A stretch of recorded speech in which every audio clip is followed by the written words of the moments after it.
Hello అండి, welcome back to my channel. Evening టైంలో వేడి వేడిగా కారం కారంగా అందరికీ తినాలనిపిస్తూ ఉంటుంది కదండి.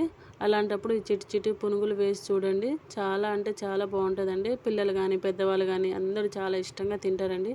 అదేవిధంగా మన ఛానల్ కనుక ఫస్ట్ టైం చూస్తున్నట్లయితే సబ్స్క్రైబ్ చేసుకోవడం మాత్రం మర్చిపోకండి.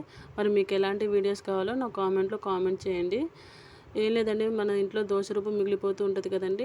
అది దోశలు వేసినా ఎవరికి సరిపోకుండా ఉంటాయి కదండి. అందులోనే ఒక కప్పు దోశ రుబ్బు తీసుకొని అందులో ఒక కప్పు బియ్యం పిండి, ఒక కప్పు మైదా వేసి బాగా ఉండలు లేకుండా కలుపుకోవాలండి.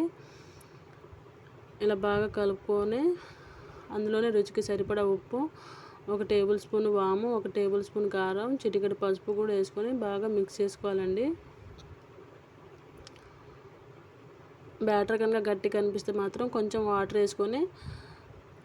వాటర్ పోసుకొని ఇలా మిక్స్ చేసుకొని ఉండాలండి. ఇందులోనే ఒక చిటికెడు వంట సోడా కూడా వేసుకొని బాగా మిక్స్ చేసుకోవాలండి. బ్యాటర్ అనేది మరి గట్టిగా కాకుండా మరి పలుచగా కాకుండా ఉండాలండి. ఇలా మీడియం కన్సిస్టెంట్లో ఉంటే చాలండి. పునుగులు అనేది చాలా అంటే చాలా బాగా పొంగుతాయండి.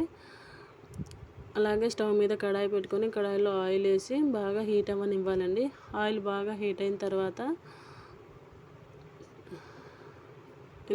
తర్వాత పిండి అనేది కొంచెం కొంచెంగా తీసుకుంటూ ఆయిల్లో ఇలా కొంచెం కొంచెం వేసుకుంటూ ఉంటే చాలండి. పునుగులు అనేది చాలా అంటే చాలా బాగా పొంగుతాయండి.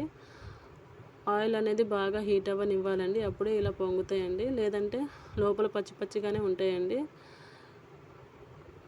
ఇదంతా కూడా లో సిమ్లో చేసుకోండి. ఇలా బాగా పొంగుతాయండి.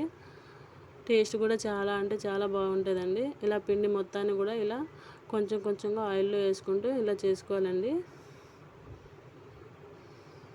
చాలా అంటే చాలా బాగుంటుందని ఇలా గోల్డెన్ కలర్లో వచ్చినప్పుడు తీసి పక్కన పెట్టుకోవాలండి. అదేవిధంగా మన ఛానల్ కనుక ఫస్ట్ టైం చూస్తున్నట్లయితే సబ్స్క్రైబ్ చేసుకోవడం మాత్రం మర్చిపోకండి.